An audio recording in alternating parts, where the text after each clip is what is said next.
Turog ka. Ano naman? May mga pantay asukar na yun. Oh, numero daw. Kapapahanak mo.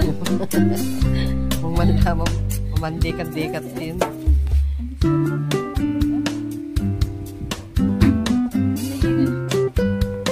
Ha?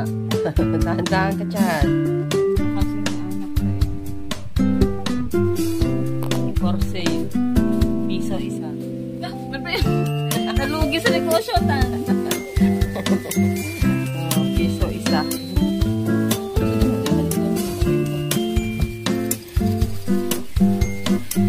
Magkano isa pa dyan? Ha? 5 pesos pala isa.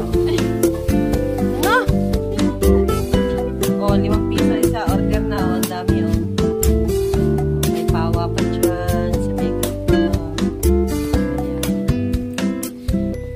Bili na kayo. Mag-order na kayo. Walang pampagatas ito oh. Kawawa naman. Wala nang may pagatas doon sa baby. Oh.